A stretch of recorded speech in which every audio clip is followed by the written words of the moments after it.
Assalamualaikum warahmatullahi wabarakatuh. Selamat datang kembali di channel Shihab Universe. Pada tahun 2019 lalu, telah terbit sebuah buku yang cukup kontroversial karya Frederick Martel yang berjudul In the Closet of Vatican.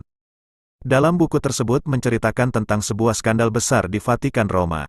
Yang mana dalam buku itu dinyatakan bahwa 80% pembesar Katolik di Vatikan tersebut adalah kaum homoseksual. Dan inilah yang akan kita bahas pada video kali ini.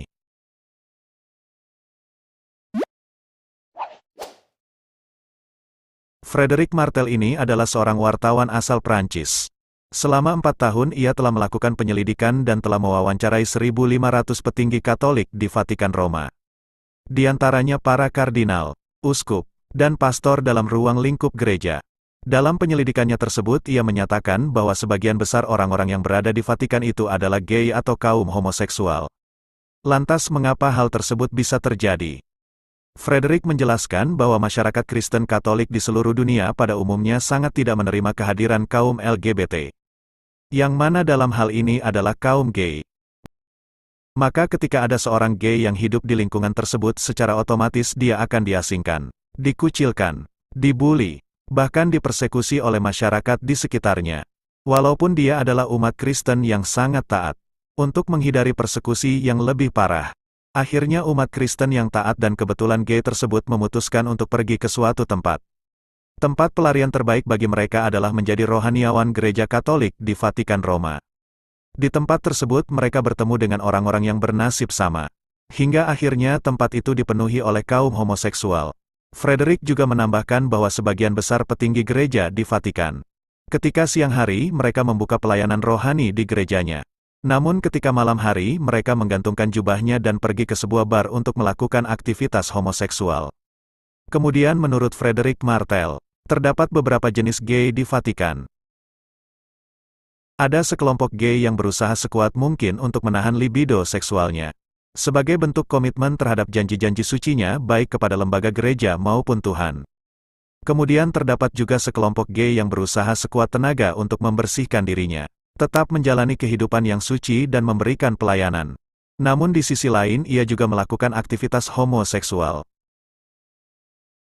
Kemudian ada satu kelompok yang lebih mengerikan daripada itu, yaitu sekelompok gay yang hanya menjadikan Vatikan sebagai kedok kemunafikannya saja. Ketika saat misa, mereka mengecam segala aktivitas yang berkaitan dengan LGBT dalam khotbahnya. Namun pada faktanya mereka sendiri justru adalah pelakunya.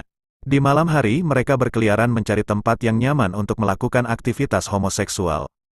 Bahkan Frederick juga menyinggung seseorang yang mempunyai kedudukan tertinggi di Vatikan, yaitu Paus Fransiskus, atas ketidakbecusannya dalam menghadapi masalah ini. Kemudian di tahun 2018 lalu, 1 tahun sebelum buku yang ditulis Frederick Martel ini terbit, terdapat laporan dari seorang pengacara bernama Francisco Maggiacapra.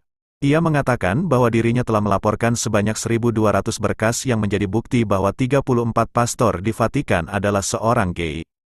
Bukti-bukti tersebut ia dapatkan karena selain pengacara, ia juga adalah seorang bisnisman di bidang dunia malamnya orang-orang gay. Bisa dibilang dia adalah mucikarinya orang-orang gay.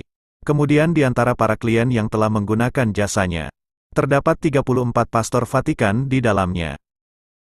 Bagi orang-orang yang menolak tindakan LGBT tentu bertanya-tanya, mengapa sebuah lembaga keagamaan di Vatikan dipenuhi oleh orang-orang cabul? Namun bagi orang-orang yang mendukung tindakan LGBT, apa yang terjadi di Vatikan itu adalah sebuah kemunafikan yang sangat besar. Di satu sisi para pembesar gereja sangat menentang tindakan LGBT. Namun di sisi lain sebagian besar di antara mereka adalah seorang gay. Mungkin itu saja yang dapat saya sampaikan.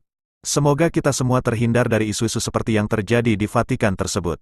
Sampai jumpa di lain waktu. Wassalamualaikum warahmatullahi wabarakatuh.